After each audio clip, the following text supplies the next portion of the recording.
2 वर्ष बाद भी प्रतिष्ठा मोदी जी ही करते तो अभी मैं प्रश्न उठाता कि शास्त्रीय विधा से मूर्ति का स्पर्श होना चाहिए, मूर्ति की प्रतिष्ठा होनी चाहिए। मैं किसी पार्टी का नहीं हूँ, मेरा दृष्टिकोण जो है बहुत व्यापक है, विश्व स्तर पर है।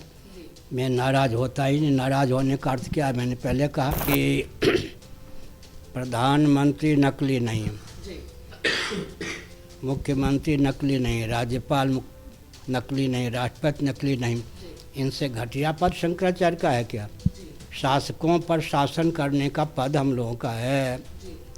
तो ऐसी स्थिति में जब स्वतंत्र भारत में आतंकवादी शंकराचार्य बन के घुमाए जा रहे हैं, इससे सिद्ध होता है कि देश का अस्तित्व आदर्श के साथ खिलवाड़ किया जा रहा है। मार होगा, उसके बाद जैसी संरचना होनी चाहिए होगी। व्यासपीठ के साथ जो टकराता है, 4 खाने चूर चूर हो जाता है। मैंने 10 बार कहा, 20 बार और कहलवा लो, शास्त्रीय विधा से काम नहीं हो रहा है, इसलिए मैं उसमें भाग नहीं लेता। समझ गए? मैं रूठता नहीं, नाराज भी नहीं होता। 22 जनवरी को लेकर पूरे भारत में उत्साह का माहौल है, लेकिन कुछ ऐसी बातें हैं जो शास्त्रों के विरुद्ध जा रही है। और इसी पर चर्चा करने के लिए आज हमारे साथ श्रीमद जगत गुरु शंकराचार्य स्वामी निश्चलानंद सरस्वती जी महाराज जुड़ रहे हैं। उन्होंने कई ऐसी बातें कही हैं जो सबके सुनने योग्य है और सुनना भी चाहिए, क्योंकि इसके पीछे एक लॉजिक भी साफ साफ नजर आ रहा है। महाराज जी, सबसे पहला सवाल, विवाद भी शुरू हो गया है। कहीं ना कहीं उत्साह तो ज़रूर है पूरे भारत देश में, और बहुत सालों बाद ये कार्य हो रहा है, शायद इसलिए भी बहुत ज़्यादा उत्साह है पूरी कम्युनिटी में, पूरे भारतवर्ष में। लेकिन कहीं ना कहीं आमंत्रण को लेकर भी ये जो विवाद सामने आ रहा है, भले वो ऑपोजिशन पार्टीज सवाल उठा रहे हों, आपने भी सवाल उठाया है। मुझे ये जानना था कि आमंत्रण महाराज जी आया है, अगर आमंत्रण आया है तो आपको क्या लग रहा है, आप जाएंगे उस प्राण प्रतिष्ठा में सम्मिलित होने? ऐसा है कि मेरा हृदय ऐसा नहीं कि निमंत्रण दे तो फूल जाऊं, निमंत्रण ना दे तो कुपित हो जाऊं। मैं छुई मुई नहीं हूँ, बहुत धैर्य है भगवत कृपा से। लेकिन परिस्थिति चल रही है, राम जी जो हैं शास्त्र सम्मत विधा से प्रतिष्ठित हों, आवश्यक है, और शास्त्र सम्मत विधा से प्रतिष्ठित नहीं हो रहे हैं, इसलिए उसमें मेरा जाना उचित नहीं है। आपका जाना उचित नहीं, आमंत्रण आ गया है। आमंत्रण आया कि एक व्यक्ति के सहित आ सकते हैं जी। लेकिन आप उससे सहमत नहीं हैं? किससे? आमंत्रण से। आमंत्रण से नहीं, कार्यक्रम से सहमत नहीं। किस तरह से सहमत नहीं है? आप कह रहे हैं शास्त्रों के विधि का परित्याग करके जो मुहूर्त का ध्यान रखना चाहिए, कौन मूर्ति का स्पर्श करे, कौन न करे, कौन प्रतिष्ठा करे, कौन न प्रतिष्ठा करे। सुनो, स्कंद पुराण में लिखा है, जो देवी देवता की प्रतिमाएं होती हैं, जिसको श्रीमद् भागवत में अर्चा विग्रह कहा गया है, उसमें देवता के तेज प्रतिष्ठित तब होते हैं जब विधिवत प्रतिष्ठा हो।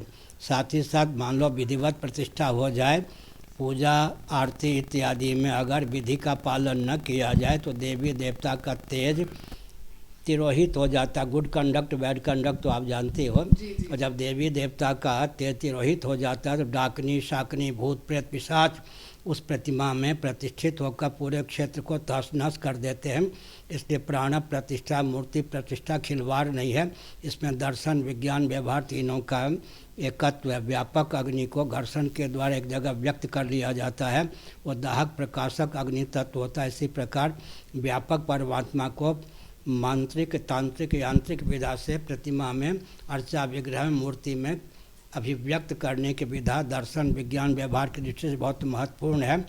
तो उसका अनुपालन उसी ढंग से किया जाएगा तो तेज का प्राकट्य होगा, तेज सबके लिए हितप्रद होगा, नहीं तो विस्फोटक हो जाता है। महाराज जी, जैसे कि आपने कहा कि समय अभी जैसे कि शेष है, मंदिर बना नहीं है पूरा, जैसे कि बताया जा रहा है मंदिर पूरा बना नहीं है। मंदिर बनने में लगेंगे 1-2 वर्ष मंदिर बनने में लगेंगे। लोकसभा चुनाव 2024 के काफ़ी करीब है। आपको लगता है कि उसी के संदर्भ में कहीं ना कहीं जल्दी कराया जा रहा है? 22 जनवरी जो डेट डिसाइड कर दी गई है, आपको लगता है उसी संदर्भ में हड़बड़ी की जाए? अगर 2 वर्ष बाद भी प्रतिष्ठा मोदी जी ही करते तो अभी मैं प्रश्न उठाता कि शास्त्रीय विधा से मूर्ति का स्पर्श होना चाहिए, मूर्ति की प्रतिष्ठा होनी चाहिए। जी, तो बिल्कुल वहाँ पर शास्त्रों का ध्यान नहीं रखा जा रहा है? बिल्कुल नहीं रखा जा रहा है, तो स्पष्ट है इसमें क्या। ये एक चर्चा ये भी है महाराज जी कि कहीं ना कहीं एक नाराज़गी है। क्या ये नाराज़गी, आप कह रहे हैं नाराज़गी नहीं है, हम आपका उत्तर सुन चुके हैं, लेकिन किस चीज़ को लेकर? आपने कहा शास्त्रों के विरुद्ध है इसलिए आप दूर रहना चाहते हैं, लेकिन विरोध का कोई और कारण महाराज जी? और कोई कारण नहीं है। मैं किसी पार्टी का नहीं हूँ, मेरा दृष्टिकोण जो है बहुत व्यापक है, विश्व स्तर पर है। मैं नाराज़ होता ही नहीं। नाराज़ होने का अर्थ क्या है? मैंने पहले कहा, आग जहाँ प्रकट होती है वह उसी को जलाती हुई प्रकट होती है। नाराज़ जो होता है, क्रोध पर क्रोध करना चाहिए, नहीं तो क्रोध अपने अभिव्यंजक संस्थान को ही जला देता है। मैं ऐसा काम क्यों करूं कि नाराज़ मैं तो मुस्कुराते हुए सब काम करता हूं। जो मुझसे युद्ध करने आता है उसको बलवान बनाता हूं, मुस्कुराते हुए यूँ करता हूं, पछाड़ खा जाता है। और जैसे विवादों की ही चर्चा हो रही है, ये एक विवाद और भी चल रहा है असली और नकली शंकराचार्य को लेकर, और हमारी जनता को ये जो है समझ नहीं आया कि विवाद किस चीज़ को लेकर चल रहा है, ये क्या असली और नकली शंकराचार्य की बात चल रही है। इसे ज़रा आप विस्तार में अगर हमारे जनता को बताएं तो। ऐसा है कि प्रधानमंत्री नकली नहीं है, मुख्यमंत्री नकली नहीं, राज्यपाल नकली नहीं, राष्ट्रपति नकली नहीं। इनसे घटिया पद शंकराचार्य का है क्या? शासकों पर शासन करने का पद हम लोगों का है। तो ऐसी स्थिति में जब स्वतंत्र भारत में आतंकवादी शंकराचार्य बन के घुमाए जा रहे हैं, इससे सिद्ध होता है कि देश का अस्तित्व आदर्श के साथ खिलवाड़ किया जा रहा है। परंपरा प्राप्त गद्दी को मिटाने का षड्यंत्र किया जा रहा है, जो सफल नहीं हो सकता। तो ये जो आपने कहा नकली शंकराचार्य को घुमाया जा रहा है, किसके द्वारा घुमाया जा रहा है? आपको लग रहा है कि कहीं से सपोर्ट दिया जा रहा है? सुनो, नरसिंह राव ने मेरे विरोध में खड़ा किया था एक आतंकवादी को, और सपा इत्यादि ने उसका पोषण किया था। अब जो है मोदी योगी उसको देश विदेश में पूरी का शंकराचार्य ख्यापित करके दोहरा रहे हैं। सभी पार्टियों की सहभागिता तो हो ही गई। नरसिंह राव मेरे ख्याल में कांग्रेसी थे, वहाँ से लेकर अभी भाजपा की सरकार है केंद्र में, प्रांत में भी, उत्तर प्रदेश में, सब तो वैसे जैसे नागनाथ वैसे सांपनाथ। तो कहीं ना कहीं इसका जो रिजल्ट होगा, एक आउटकम होगा, वो अच्छा नहीं होगा। संहार होगा, उसके बाद जैसी संरचना होनी चाहिए होगी। व्यासपीठ के साथ जो टकराता है, चार खाने चूर चूर हो जाता। मैंने पहले कहा हिमालय पर जो मुष्टिका का प्रहार करता है उसकी मुट्ठी टूट जाती है, और आकाश को जो प्रहार करता मुट्ठी से, आकाश को तक क्या उस चोट की पहुँच होगी, वह उसकी मुट्ठी से अभी घायल हो जाएगी, थक जाएगी। इसलिए हम लोगों से टकराना उचित नहीं है। और वो एटम बम की शक्ति को केवल दृष्टि मात्र से नष्ट करने की क्षमता हम लोगों में है। वैसे हम आधुनिक विनाश से चुनाव की प्रक्रिया से इस पीठ पर नहीं प्रतिष्ठित हैं। जिनकी गद्दी हरिहर की, उनके द्वारा प्रेरित होकर के हम प्रतिष्ठित हैं, इसलिए कोई हमारा बाल बांका नहीं कर सकता। और कोई इस गद्दी के साथ खिलवाड़ करना चाहता है, कितना भी बलवान क्यों न हो, सुरक्षित नहीं रह सकता। जनता को मैं भड़काता नहीं, लेकिन हमारी वाणी का अनुगमन जनता करती है। लोक मत भी हमारे साथ है, शास्त्र मत भी हमारे साथ है, साधु मत भी हमारे साथ है।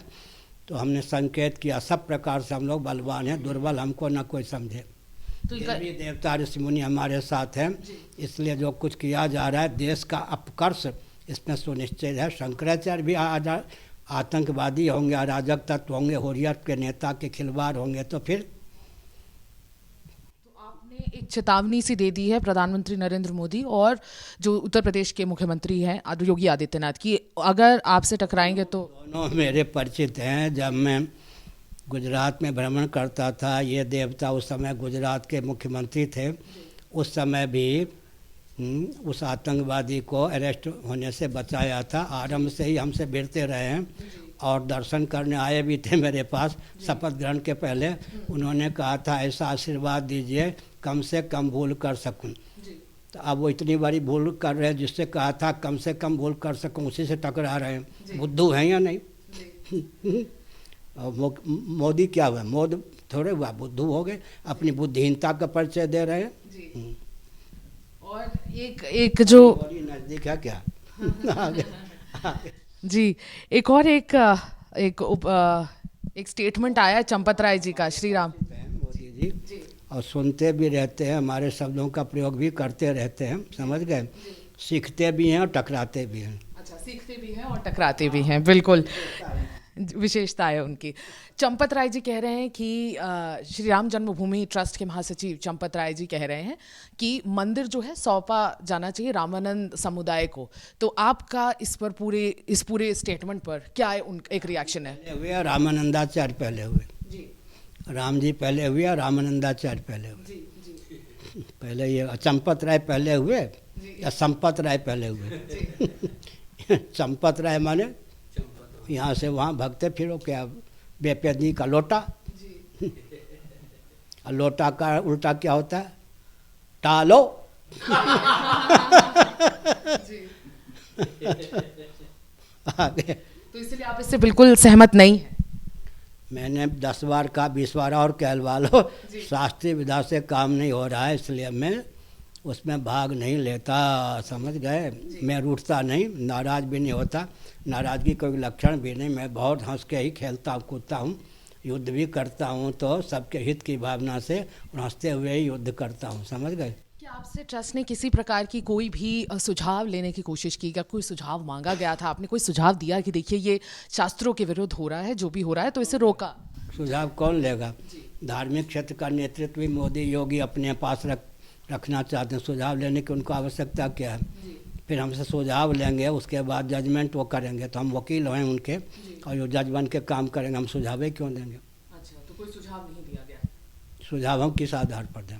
उन्होंने मांगा नहीं और सुझाव में क्या देता? जी सुनिए, हमारा निर्णय तो सुप्रीम कोर्ट में भी नहीं काटा जाता। जी जी जगन्नाथ मंदिर का प्रश्न था, में कोई पार्टी नहीं था उस समय, जो चीफ जस्टिस थे उन्होंने कहा धार्मिक विषय है, इसमें आपका जो मार्गदर्शन होगा वही हमारा निर्णय होगा। 32 बिंदु हमने लिख के दिया और हमने जो दिया बिंदु वो निर्णय हो गया। सुप्रीम कोर्ट भी हमारा सुझाव क्या, हमारे जो बिंदु होते हैं उसका खंडन नहीं करता, क्योंकि बुरा न मानो होली है। मैं संविधान का भी ज्ञाता हूँ और मुझसे बहुत से व्यक्ति वकालत कैसे करें, निर्णय कैसे करें, जब मैं शंकराचार्य नहीं था तो भी प्रशिक्षण ले चुके हैं। शंकराचार्य हुआ तो 32 एडवोकेट सुप्रीम कोर्ट आदि के और जस्टिस भी आकर के, हाँ 150 ये सब आकर के मुझसे न्याय के ऊपर प्रवचन सुन चुके हैं और मार्गदर्शन ले चुके हैं। जी